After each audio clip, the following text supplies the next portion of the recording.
Hello, NASL supporters. Welcome back to another video on the channel. This time, this is going to be our NASL opening kick build-up show. We sort of felt that we needed to do it Saturday morning, Saturday afternoon-ish, and just talk about how excited we are and just bring you our thoughts, our opinions on the matches today, tomorrow night, the only match on New York Cosmos IUPUI. I'm joined by Mike Carney. How are you today, Mike? I'm doing great. Feels like Christmas today with opening day and everything like that. First game of the season. Yeah, it's really been a long off season, but it just feels like the wait just has been worth it. You know what I mean? That it's like, Yeah. well, okay, it doesn't matter what happened in the off season. There has been great signings, great expansion sides, and a lot of people sort of don't really like the expansion sides. But this time around, how can you not like Rayo OKC or Miami FC?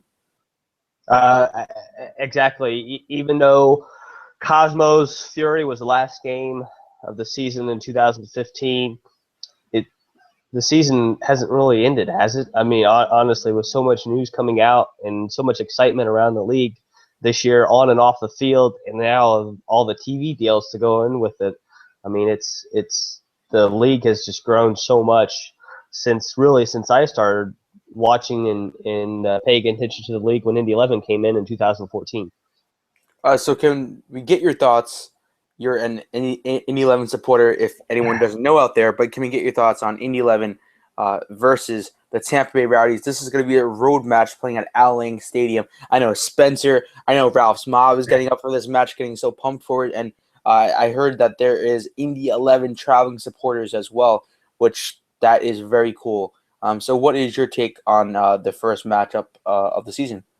Well, it is very cool that supporters all the way up here in Indiana are traveling down to Tampa, St. Pete area to watch the game live in person. Um, I think because it's the first game of the season, both teams are going to be trying to figure each other out, let alone trying to figure out their opponent. So I know there was some of the guys last night were saying, Indy 11 was going to get beat and so on and so forth. I think this one's going to end in a draw 1-1. I really do. I think because Tampa Bay had such a great preseason and there's such high expectations for them, and Indy 11 had, I wouldn't say a disappointing season. I'm glad they struggled because I know that if they struggled preseason, that means that they're going to be successful during the season because they've worked some things out. But because of those two factors, it's going to end in a 1-1 draw. You also have to realize, too, that both teams are playing in a 4-2-3-1 formation, which last year Indy 11 nor the Tampa Bay Rowdies did that, even under Coach Stuart Campbell for the Rowdies, who took over partway through the year, and same thing with Tim Regan, who took over for the fall, last part of spring, first part of fall. So because of that, I think both teams are going to try and figure each other out themselves what to do in those formations. It's going to be crucial for Indy 11 with this 4-2-3-1 to really have their defensive mids on their game. The two defensive mids are the most important aspect of this formation. If they're on, this formation works. If they're off and they're not having their day, this formation does not work. So I look for one of those defensive midfielders to push up in the attack today, and the other one to drop back as a third center back when Indy 11 pushes up into the attack. And that will really free up the outside mids and the outside backs to push up in the attack and give more attacking options going forward. It starts with those two, even building out of the back. You have to have your number 6, your number 8, those two defensive mids.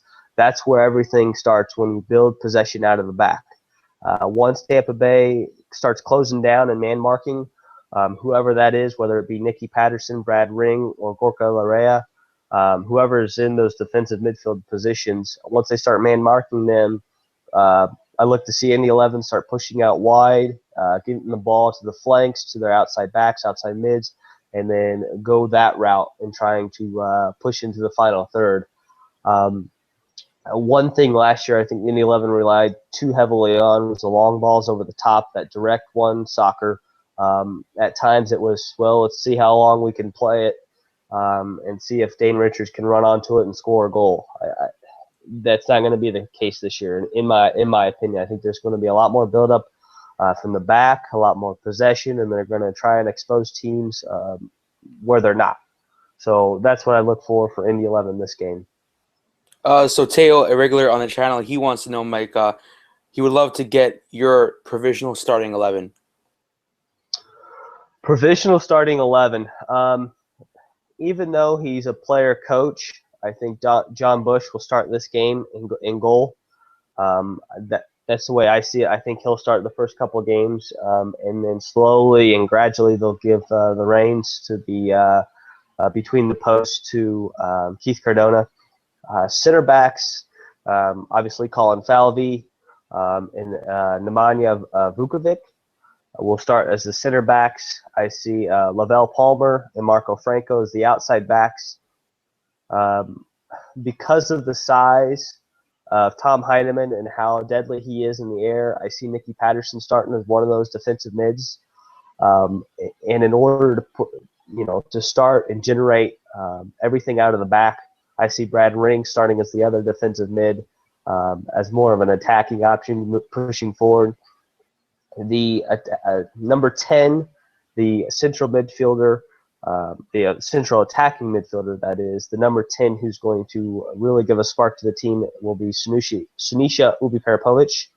And then I see Duke Lacroix and Justin Braun starting as the other two attacking midfielders. And then up top, I see Ayman Zayed starting at forward. So that's my prediction for the starting lineup tonight.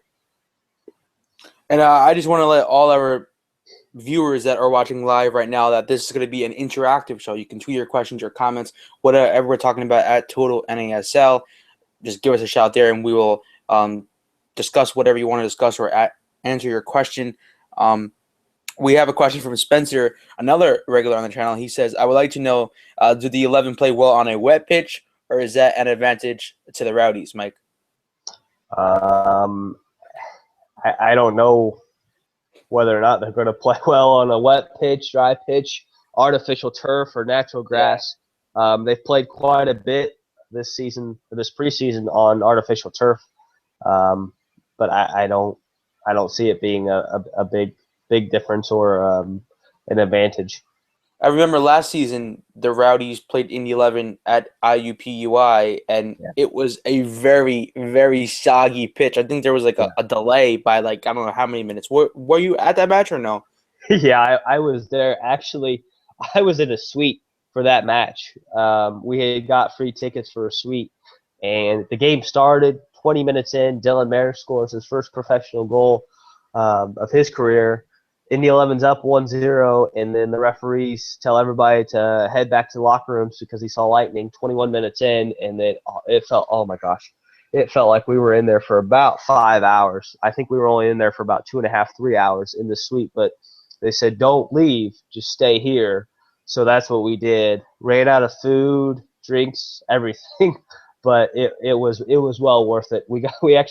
They put up on the big jumbotron where the weather was and stuff like that, so you got to at least see the radar and stuff. And then the game started back up, and then shortly after it started up, it went right into halftime.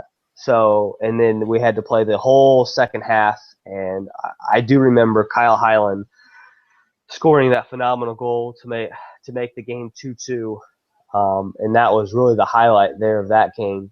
The only thing was shortly after that game, Jurgen Sumner was relieved of his duties as head coach and director of soccer for Indy 11. Of course, ironic because in the fall, after Indy 11 beat Tampa Bay Rowdies at home at IUPUI, Thomas Strongman was relieved of his duties of the Tampa Bay Rowdies.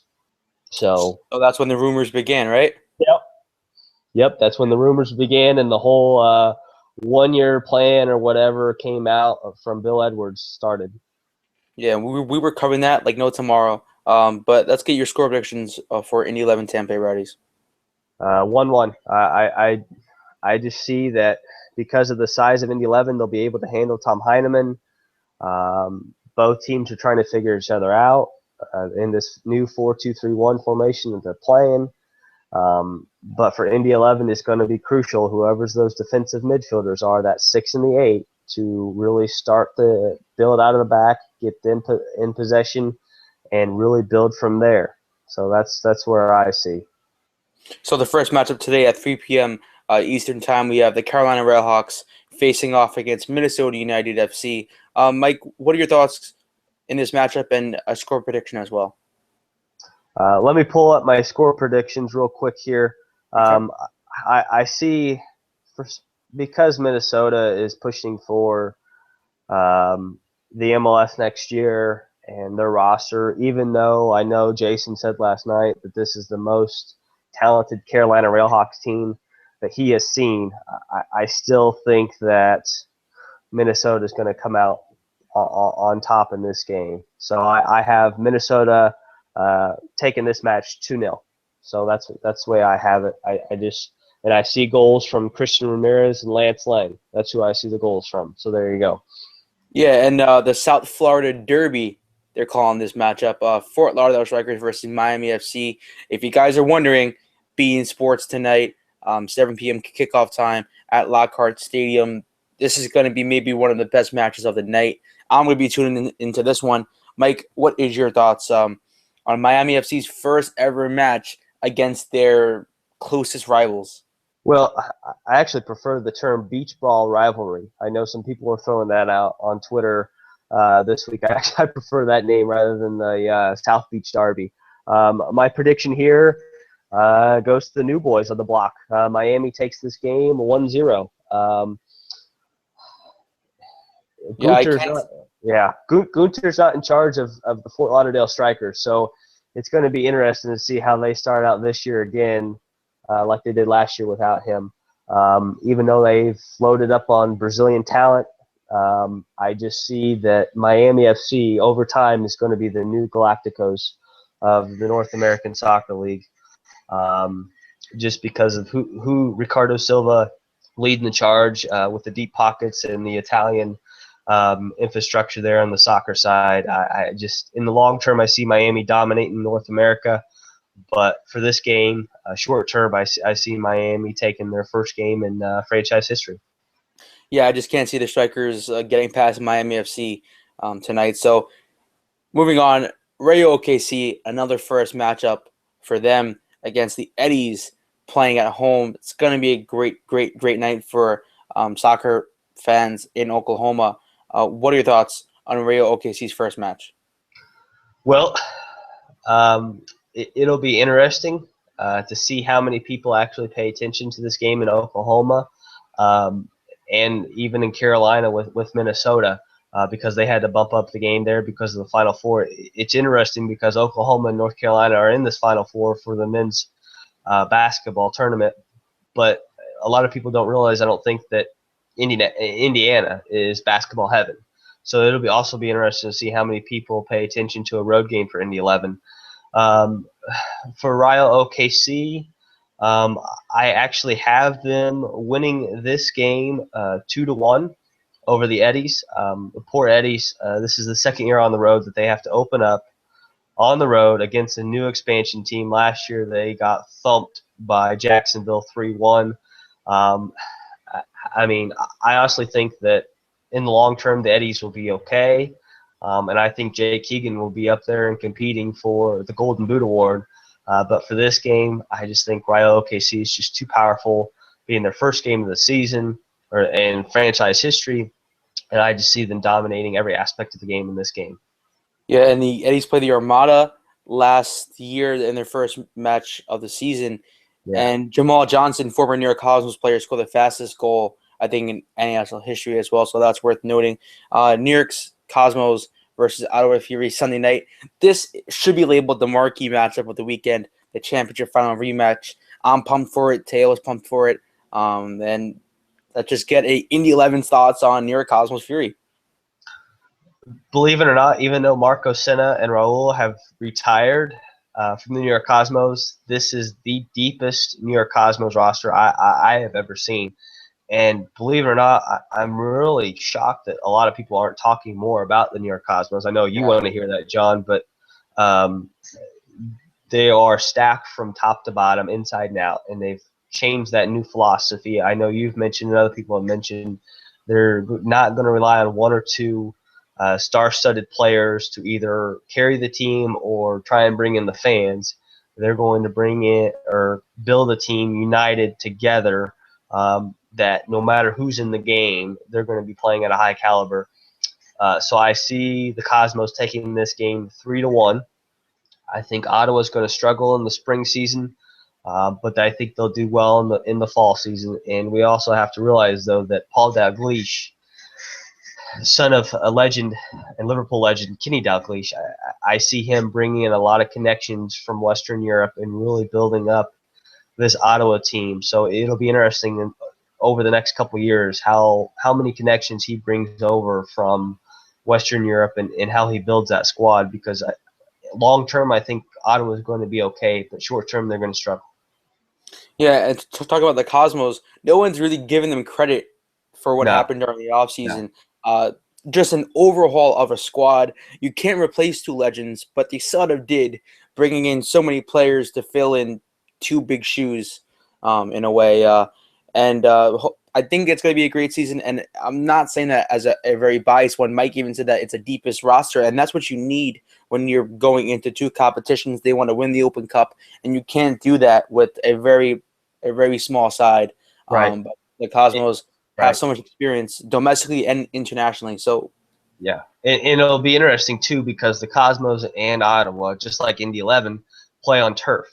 So a lot of their games, all their games at home are on turf, and then a lot of times on the road, they have to go on the road and play on turf, and then they have to train daily on turf. Last year, that didn't affect either team, and they were in the championship, so I was quite surprised by that. Maybe this year that could be different. I don't know, but I still think that there's an advantage to the teams that don't have to play on turf daily. I still think there's an advantage to them long term over the course of the year, less injuries, better quality of play, and so on and so forth.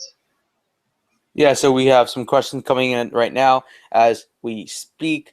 So let's get these out here. Roscoe wants to know teams to look out for this season. Who do we expect big things from?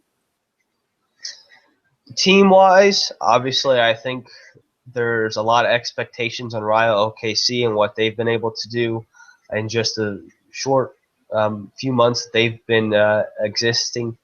I think there's a lot of expectations within the club at Miami FC to do some big things. Obviously, we've mentioned the owners, coaching staff, so on and so forth. So I think there's some.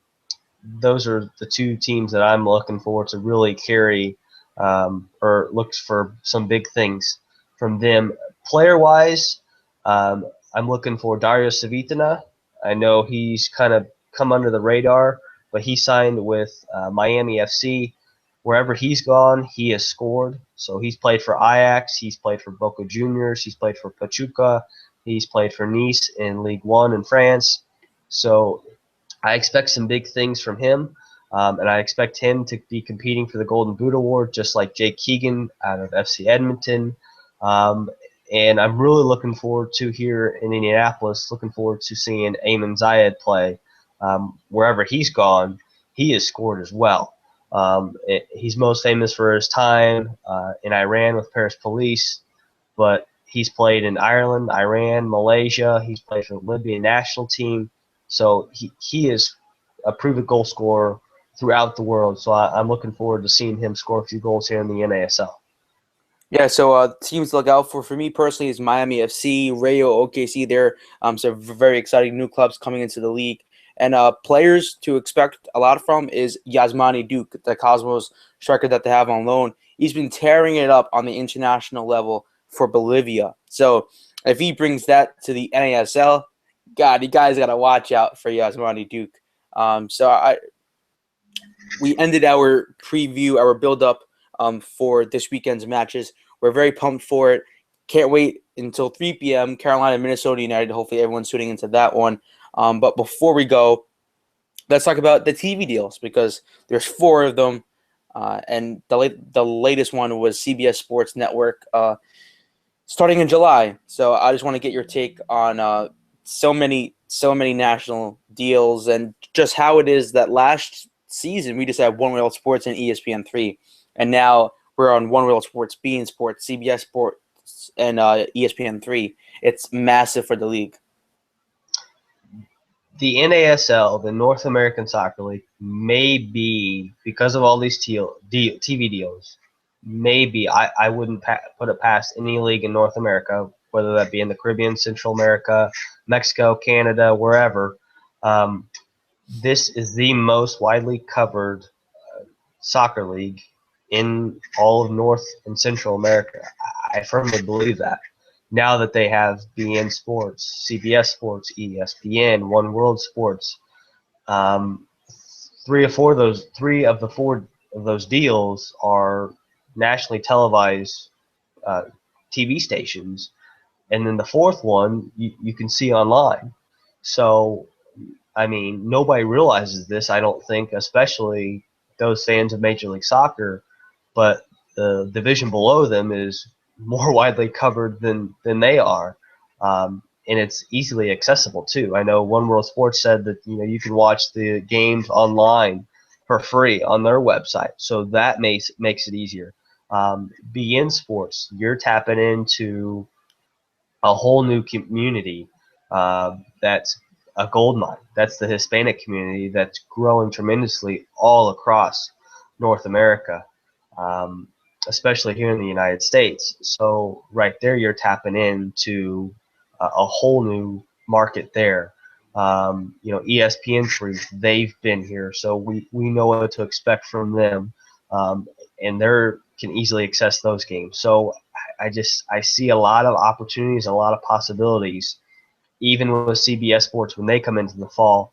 When I think of CBS Sports Network, I think of small college football games on Saturday morning, whether that be Army versus What's the Matter You or whoever. That's what I think of when I think of CBS Sports Network, or playing reruns 11 months out of the year of what happened in March for basketball. So I think now that they're starting to broaden their horizon a little bit, and there's a whole historical connection there too, because CBS used to cover the original NASL. So, and then going back to beIN Sports, known internationally, the CEO of beIN Sports is also the chairman for Paris Saint-Germain, PSG, the biggest soccer team in France. So right there's even more connections to these TV deals. So if things go well during the spring season, it's only going to grow. It's only going to get better.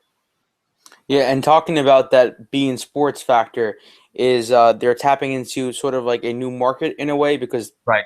some of these supporters may not know about the NASL, or they may not follow domestic soccer in this country. But Right. if you're showing it like today, beIN Sports is having El Clasico on their network, the biggest match really in the world, and showing that this afternoon, and then showing another, like, not as big as a derby, but just showing a rival Right. playing against each other, Miami FC versus Fort Lauderdale Strikers. That's huge. They have commercials going on throughout the broadcast. I saw like Right. 2 of them while I was watching beIN Sports. So when people watch that, they're like, "What's the NASL? Let's go follow everyone. Let's go check it out and see who's playing or where these teams are." You know what I mean? So it really just brings so many eyeballs to the league, and it's just so exciting for supporters that have been here since day one, from supporters that have been here like from us from the middle. But it's just so exciting to see that a lot more people are going to be able to watch these matches. Right. Absolutely. So let's just end on this. Jason, he says, good luck to your clubs today. Question for Michael: most overrated NASL team and most underrated? Most underrated, FC Edmonton. I think what they've done up there is actually tremendous. Bringing in Nick Leggerwood, Jake Keegan, some unknown guys that, to complement Tomi Amiobi. I think they're the most underrated team, and I've seen a lot of people pick them last in their predictions. Most overrated team, wow. Where do you start? I would have to say Tampa Bay Rowdies. I know that they have, done a tremendous job in the offseason, but you don't win the league in the offseason. You win it during the season. So I still think that the Cosmos are strong. They're good. Via OKC, Minnesota, Fort Lauderdale, and Miami. I think they're a little bit overrated because everyone's, I think, picking them to win the league. But in reality, I think they'll finish third or fourth in the combined standings at the end of the year. The problem with the Rowdies is last season they had a great squad, and everyone was like, we expect a lot of things from the Rowdies. And then they just sacked Thomas Ronkin like smack in the middle of the season. And I was talking to Spencer about this, and he was saying that Stuart Campbell didn't have enough time. Now Stuart Campbell is going to have the whole season. So, or is he going to be given the whole season? That's number one. Number two, what do we expect from the Tampa Bay Rowdies? I necessarily don't expect a lot out from the Rowdies based off what they did last year. It seems like they get the big players. They get the stars. Like they got Tom Heineman. And I'm not making fun of the Rowdies, but this is just reality, guys. They got the stars, and they just don't play well. So I just think the key is Tom Heineman playing well, Freddie Adu, all these players just gelling and playing together. If they do, yeah, they will be one of the best teams in the league. But hope the best for the Rowdies. So any last thoughts here, Mike? Nope. Remember, Minnesota and Carolina start the season at 3 p.m., and then after that, everybody else follows. And, of course, Ottawa and the New York Cosmos play tomorrow. So I'm looking forward to the games, looking forward to seeing some of the new kits that are out there, new players, how teams line up tactically, how they play each other. I'm really interested to see, because when Indy 11 came in 2014, the game in the NASL was very physical. And I think last year, because of Marc Dos Santos, what he was able to do and the sophistication tactically, what he was able to do with the Fury, it really changed the league for the better. And I think this year we're going to see teams a lot more sophisticated tactically, technically, and it's going to go away from the physical brute nature of what the NASL used to be, and being able to compete better with MLS teams because of how advanced they've become individually as players and as teams. Yeah, so let's just end on this. You could check out our new site, which was launched last night, TotalNASL.com. If you want to write for the site, just go on TotalNASL.com, click the Contact Us page on the site, and just fill out the form, and we will get back to you as soon as possible. Like the video, subscribe if you're new, comment below. What are you excited to see in the upcoming campaign? It's going to happen in the next couple of hours.